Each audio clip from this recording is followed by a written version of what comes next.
সার্বিকভাবে রায় জনগণ দিয়েছে এবং যেই রায় জনগণ দিয়েছে সেটাকে আপনার মানতে হবে। কারণ যদি সত্যিকার অর্থেই আপনি বিশ্বাস করেন জনগণ সবচাইতে উপরে, সংবিধানেরও উপরে, তাহলে জনগণের রায়কে উপেক্ষা করার আপনার আমার কারোই কোনো সুযোগ নেই। সেটা দরকার, কিন্তু তার চাইতে বেশি দরকার কেন আপনারা আজকে গদিতে আছেন, কেন স্বৈরাচার চলে গেছে, কেন জনগণ সত্যিকার অর্থে ভিন্ন বাংলাদেশ দেখার সুযোগ পাচ্ছে সেটা মনে রাখার। আপনারা সংবিধানের কথা বলেছেন, সংবিধানে অনেক কিছু আছে, যেটা নেই সেটা হচ্ছে গণ অভ্যুত্থান, যেটা নেই সেটা হচ্ছে বিপ্লব, যেটা নেই সেটা হচ্ছে প্রধানমন্ত্রী পালিয়ে যাওয়া।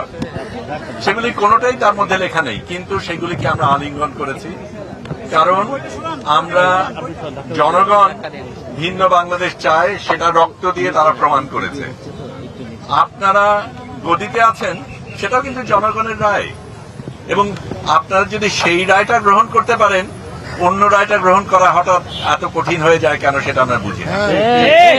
এটা নিশ্চয়ই সত্য যে যা বলা হচ্ছে তার সবকিছুর সাথে হয়তো আপনার মত না মিলতে পারে, আমার মত না মিলতে পারে। এখানে অনেকেই আছে যারা সম্পূর্ণভাবে পুরো জিনিসটাকে গ্রহণ নাও করতে পারে, কিন্তু সার্বিকভাবে রায় জনগণ দিয়েছে এবং যেই রায় জনগণ দিয়েছে সেটাকে আপনার মানতে হবে। কারণ যদি সত্যিকার অর্থেই আপনি বিশ্বাস করেন জনগণ সবচাইতে উপরে, সংবিধানেরও উপরে, তাহলে জনগণের রায়কে উপেক্ষা করার আপনার আমার কারোই কোনো সুযোগ নেই। কারণ সেটা যদি হতো তাহলে তো স্বৈরাচার সেই কাজটাই করেছে। স্বৈরাচার এতদিন ছিল কি কারণে? কারণ সে জনগণের রায়কে উপেক্ষা করেছে। জনগণ কিভাবে তোয়াক্কা করেনি?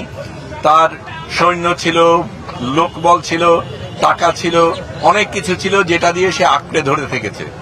আপনারা তার থেকে ভিন্ন হবেন ভেবেই আপনাদের জনগণ এখানে এসেছে। এটা আপনাদের সুযোগ, আপনারা যে সত্যিই ভিন্ন সেটা প্রমাণ করার। এখন ইকার না আকার, রস্যকার না দীর্ঘকার, সেটা নিয়ে তর্ক করার জায়গা না। এখানে জনগণের সাথে আপনারা আছেন, এটা প্রমাণ করার সময় সেটাই আপনারা করবেন আমরা আশা করি। দৈনিক আজকের বাংলা .net